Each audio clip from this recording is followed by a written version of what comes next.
Muy bien, acá estamos comenzando la segunda parte de Línea de 5 por Radio Demos y llega la hora, estas horas que tanto nos gustan, el momento de presentar a nuestro entrevistado del día, y para eso vayan pensando en alguien que se la pasó ganando ascensos, que ha ganado vaya títulos muy importantes, y el señor Luis Laburu le va a dar la presentación al entrevistado del día. Sí, podemos decir que se inició en Almirante Brown allá por 1973.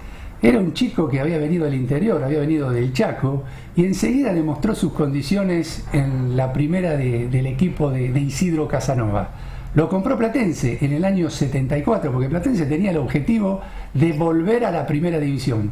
El Calamar había perdido la cancha y había perdido la categoría en 1971, y era una imperiosa necesidad volver al círculo superior. Lo trae también al Bocha Forgués, que venía de Central Córdoba de Rosario, y estaba José Luis Petti, que era un jugador notable, uno de los mejores jugadores de Platense surgido de las divisiones inferiores.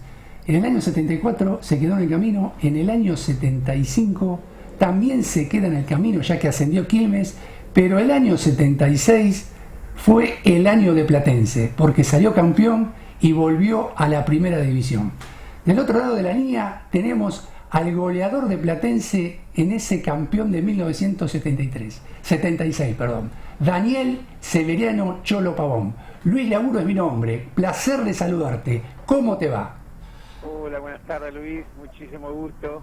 Bueno, para mí es un placer también, y la verdad que hablar de Platense es como que hablar todo para mí, ¿no?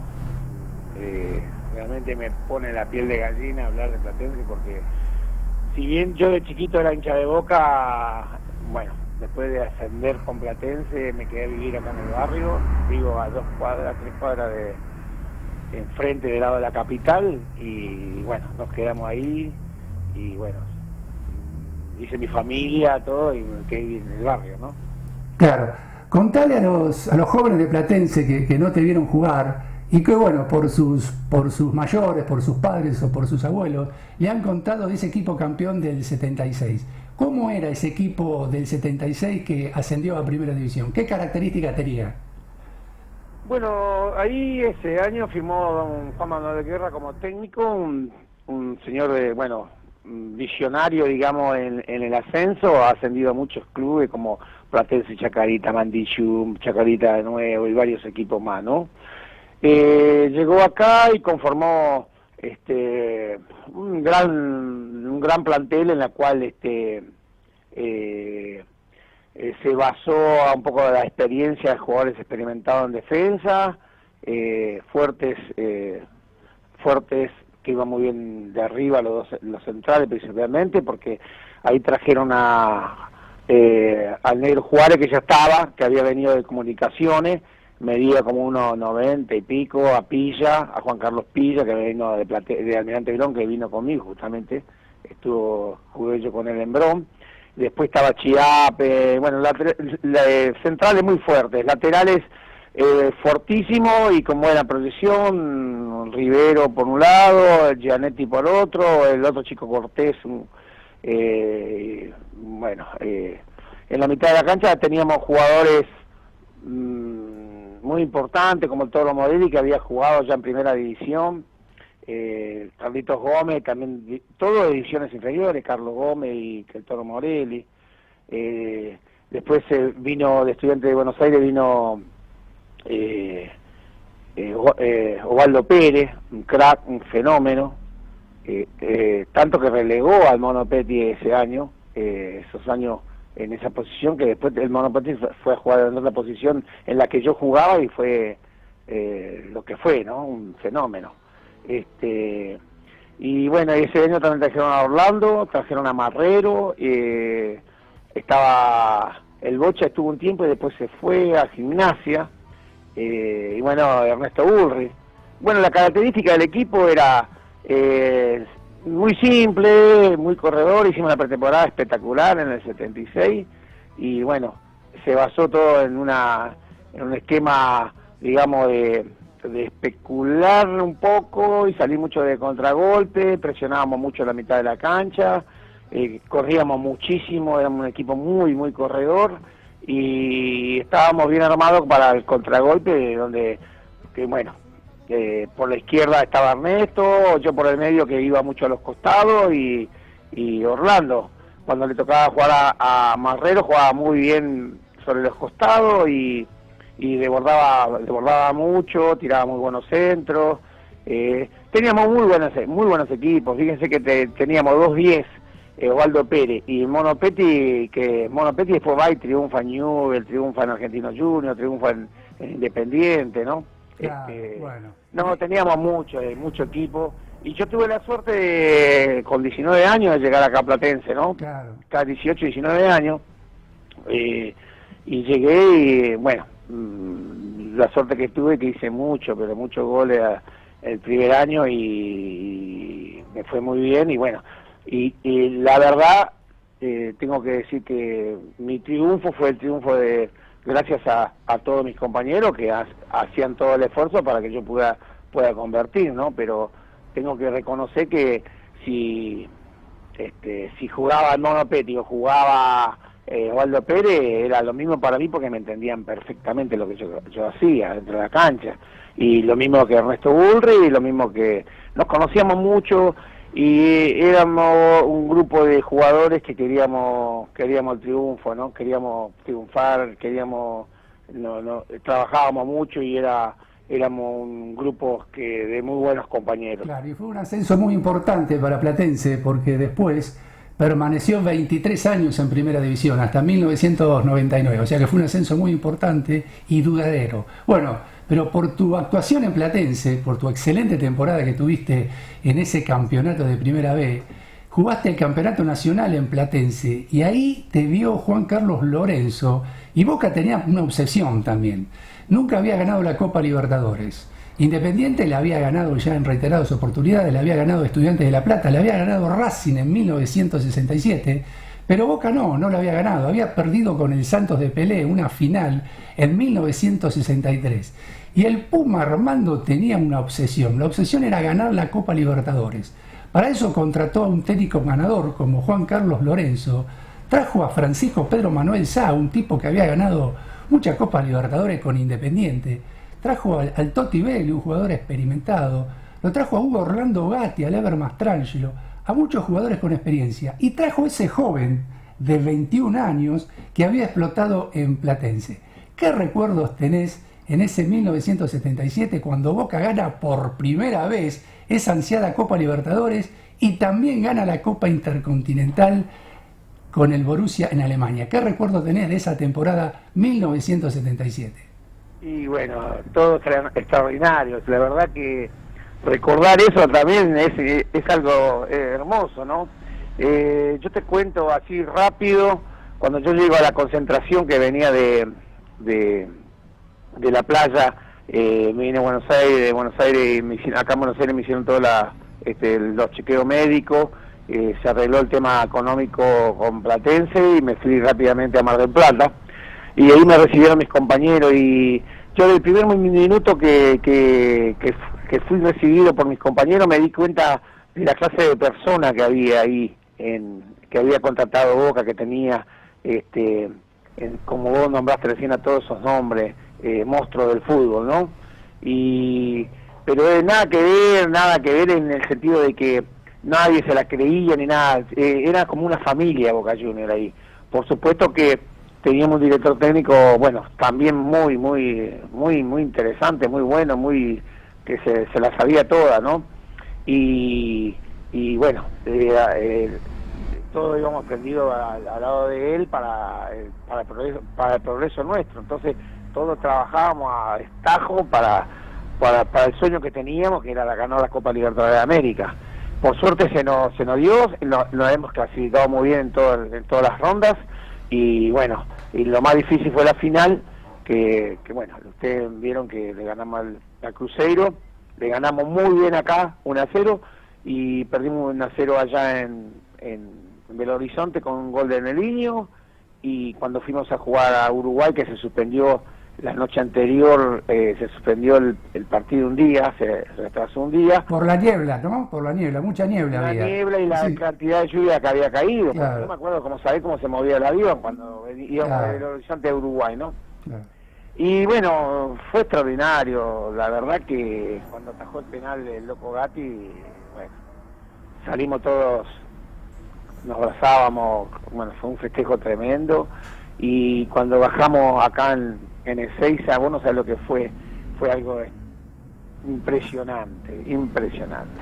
La verdad que fue algo impresionante la cantidad de gente que nos esperaban y todo, a todo desde Ezeiza hasta donde fuimos, no me acuerdo si fuimos a la Candela o a la Candela fuimos. Hasta ahí estaba lleno de gente, nos seguía la gente, fue algo impresionante.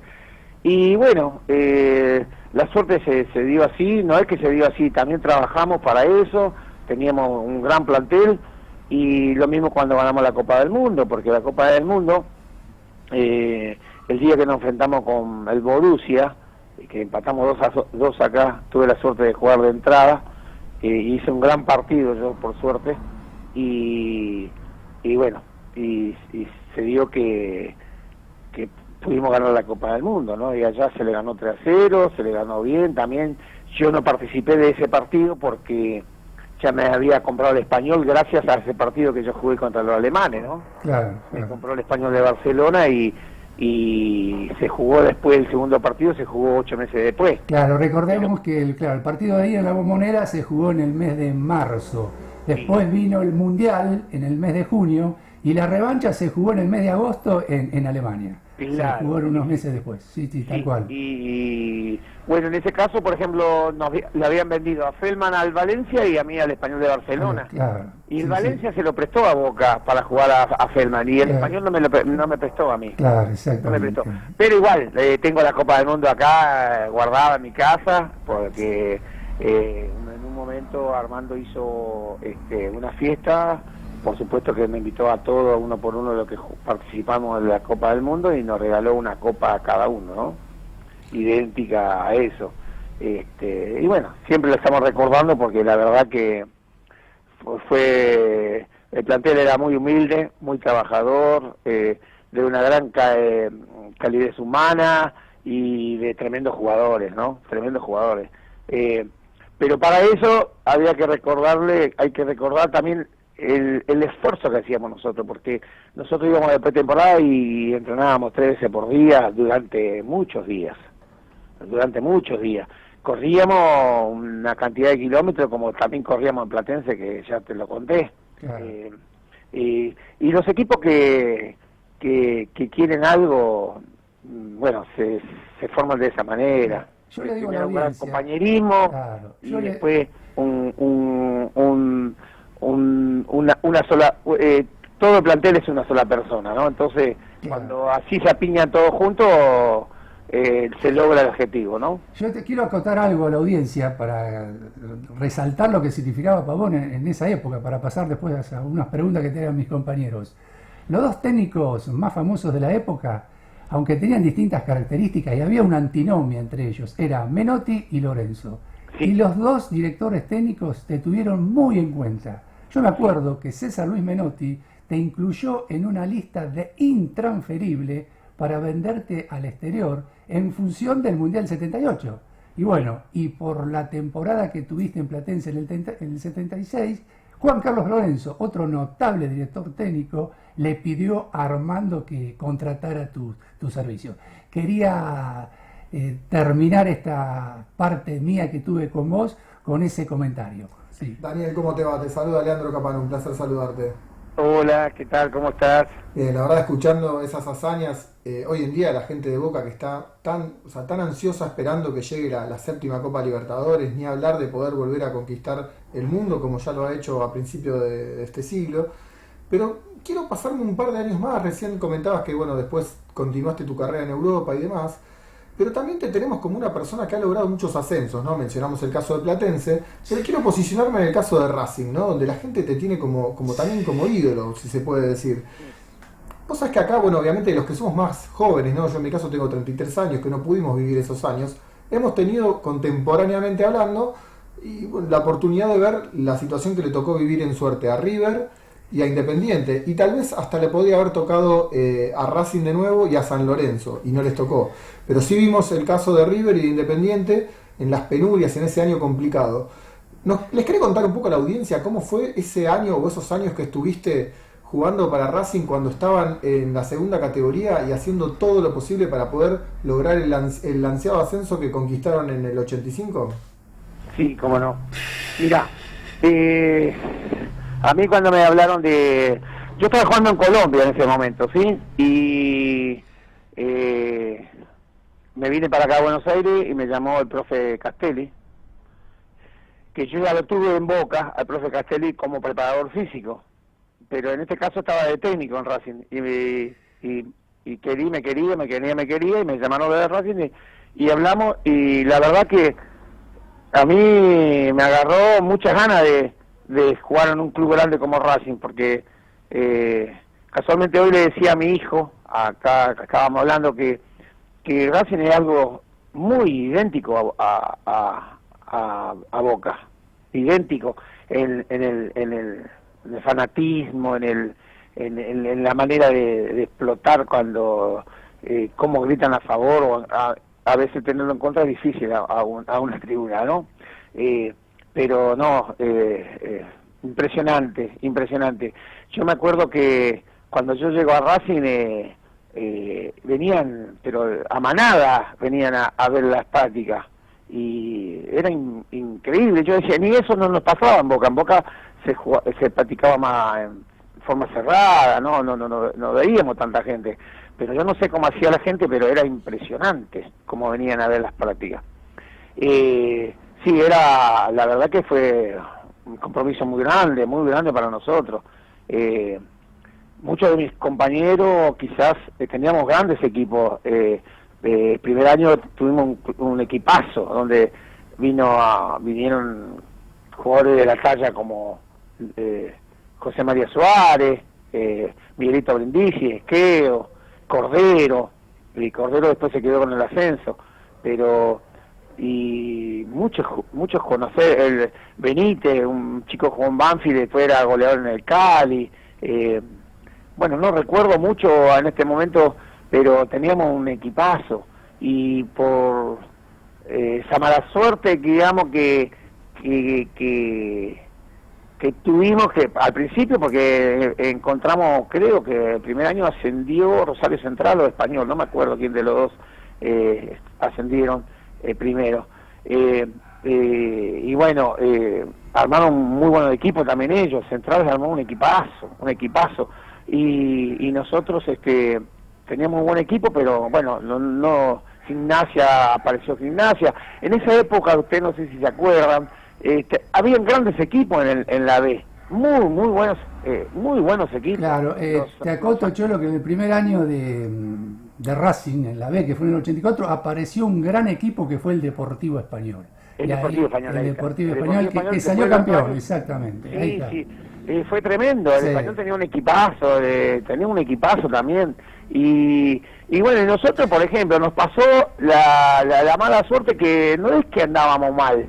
La mala suerte era que, por ejemplo, atacábamos, errábamos goles, y capaz que había un córner a favor de un equipo que jugaba contra nosotros, nos tiraba el córner y había un gol en contra, le pegaban y bueno, esa mala suerte, que en el segundo año, que también, bueno, ya cambiaron algunos valores, vinieron Colombati, vino Walter Fernández, ya estaba el Pampa Orte, quedaron algunos muchachos como Cordero, Costita, que estaba lesionado, estaba recuperado, vino el Negro Longo, vino Washington González de la selección de Uruguay, vino Chupete Vázquez de Uruguay, vino Sicher, vino Atadía, que estaba Carlito Caldeiro, había muy buen plantel, pero también ahí apareció Rosario Central con Chaparro, con toda esa gente, y se llevó el campeonato. Claro. Daniel, nosotros un sufrimiento bárbaro, ¿no? Sí, estamos hablando con Daniel Severiano Pavón, a la gente le estamos contando, estamos dando el lujo de poder hablar con él, estamos bastante cortitos de tiempo. Quiero aprovechar, antes de darle la despedida, pasarle la pelota al señor Guillermo Magni para que haga la última pregunta de la entrevista. Saludos, ¿cómo te va? Un gusto escucharte y tenerte con nosotros. Bueno, gracias, es muy amable. Recién nombraste a varios de tus compañeros de ese plantel, Miguel Colombate, Walter Fernández, el Paván Porte, Gustavo Costa, vos, por supuesto, que era un plantel poderoso en su delantera, en su forma de hacer gol, y poderoso físicamente porque todos eran unos muchachos grandotes, Daniel. Y lograron el ascenso de la mano del Coco Basile, ¿no? Seguramente, como dijiste vos, un plantel donde reinaba el compañerismo, la camaradería, todos para uno, y donde se formó también un gran grupo.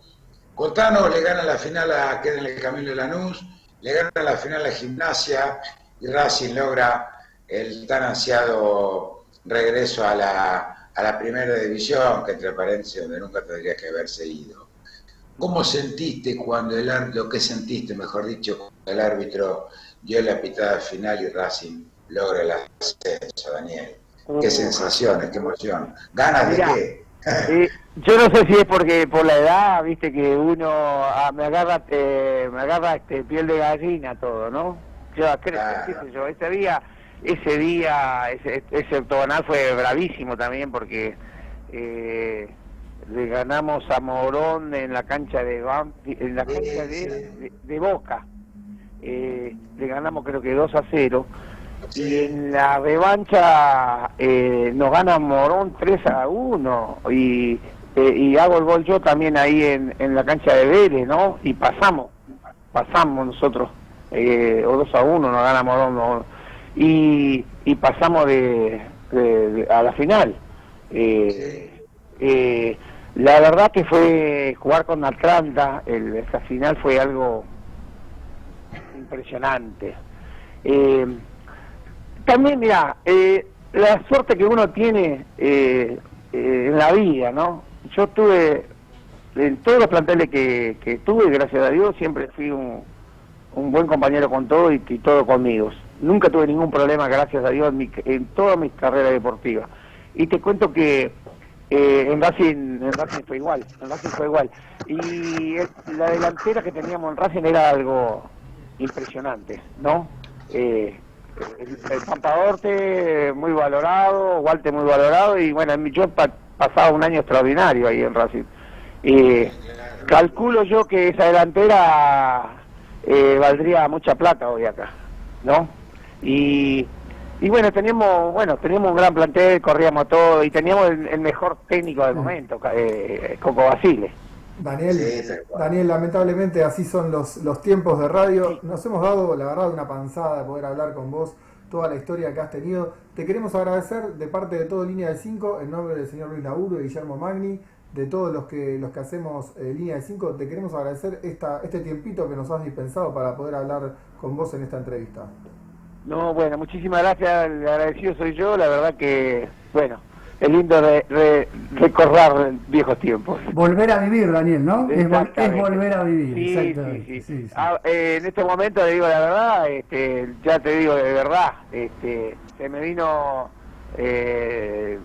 una alegría tremenda de poder compartir con usted este momento de mi vida, ¿no? Gracias. Fuerte abrazo, Daniel. Abrazo, muchas gracias, Adiós. Bueno, ha pasado Daniel Severiano Pavón acá en los micrófonos de Línea de 5. Como decíamos antes, ¿no? Tenemos que mantener el nivel y bueno, estamos hablando de otro de una persona... invitado que se sintió súper cómodo. Sí, lo acaba de expresar. Y eso nos hace muy feliz a nosotros. Que el invitado se sienta a gusto, se sienta cómodo en la entrevista. Una persona que ha levantado la Copa Intercontinental. O sea, él comentaba, ¿no? Imagínate esa situación, Luis, de que vos jugaste la ida, el partido más importante y te vendieron, o sea, me hace acordar, ¿te acuerdas del caso de Di María en la final del mundo que no se sabía qué pasaba ahí? Bueno, no pudo jugar la vuelta aparte lo mencionó, dijo que era hincha de Boca el de chico, con lo cual había un doble sentimiento ahí del hecho de poder ser campeón del mundo por primera vez en la historia de Boca. Y un luchador, podemos aclarar que es un luchador. Él había nacido en La Escondida, un pueblo de la provincia de Chaco, era de condición muy humilde. Bueno, se vino a corta edad a la capital federal, como vienen muchos provincianos a trabajar acá, bueno, y encontró su vocación y su salida laboral en el fútbol, y bueno, fue un ganador, ganando todos esos ascensos y ganando también esa Copa Libertadores, que fue la primera que ganó Boca y la primera Intercontinental que ganó Boca. Sí, la verdad, bueno, y mencionó, bueno, no llegamos a mencionar todos los equipos con los que ascendió. Con los que ascendió. Ascendió, bueno, con Platense, como habían dicho, ascendió con Quilmes en 1981, ascendió con Racing en 1985 y en Mandilló de Corrientes en 1987. También fue formador de jugadores. Bueno, estuvo en las divisiones inferiores de Platense y formó a Trezeguet, por ejemplo, a Lucas Pusineri, el actual técnico de Independiente, y a Gonzalo Vergesio, el ídolo actual de Nacional de Montevideo. Qué bárbaro, la verdad. Gente con mucha historia Sí. en este rubro que tanto nos gusta. Pero bueno, nosotros ya estamos dando un poco el pie para la retirada. Me interesa escuchar nuevamente a Guille. Disculpame, Guille, que tenemos que estar así a las correas. Hay que adaptarse por así. favor. Y la realidad es que, bueno, por lo menos hemos tenido la oportunidad de cada uno tener su cuota de preguntas. Guille, quiero escuchar tu saludo, tu despedida. ¿Querés dejar algo más que no hayamos mencionado en el programa? Una mención solamente cortito, realmente muy reconfortante para el básquetbol argentino. Este cordobés de la varilla, Leandro Bolmaro, elegido para jugar, bueno, la franquicia en la NBA. La franquicia fue de New York Knicks, pero pasó luego a Minnesota, un chico de 20 años, de 12 lo juega de escolta, se consolidó el último año en el Barcelona de España y en la Liga Europea, así que reconfortante noticia. Creo que es el 23º argentino o algo así, escuché por ahí que no recuerdo bien, ya la memoria está fallando, que juega en la NBA. Así que una esperanza más, por supuesto, y jugador de la selección argentina. Así que felicitaciones, Leandro, y que sea con el mayor éxito, ¿no? A mí no, al jugador de básquet que le selecciona. A Leandro Bolmaro. Sí, la verdad que es una gran alegría, porque la verdad que uno a veces a los jugadores ya les viene siguiendo la carrera. Él juega creo que en Bahía Básquet, ¿verdad? Corregime si me equivoco. Jugaba en un equipo importante acá en Argentina, después, si mal no recuerdo, estuvo un paso en el exterior y le toca... Barcelona. Claro, en Barcelona, Sí. y le toca este momento de poder irse a la más importante de todas las ligas. Creo que de una forma sorpresiva, ¿no? Porque, por ejemplo, mucho se venía hablando de otro tipo de jugadores, ¿no? Por ejemplo, de Facundo Campazzo. Sí. ¿Cuándo le llega Sí, el tal turno a cual, Facundo porque él había Campazzo? retirado la carta que se presenta como para ser elegido, porque tenés que tener 22 años en la NBA y haber completado los 4 años del ciclo universitario, pero igual como excepciones tomaban, pero él había retirado su carta Bueno, y Guille, bueno, luego la presentó nuevamente y esta vez fue elegido. Es hora de la despedida, ¿eh? Quédense acá en la continuidad de Radio Demos, que ya llega hasta Estallados, acá con el señor Luis Laburo desde el estudio, con la grata alegría de volver. Nos estamos retirando, vamos a estar volviendo seguramente el próximo viernes a las 18 horas para una nueva emisión de Línea de 5 por acá, por Radio Demos.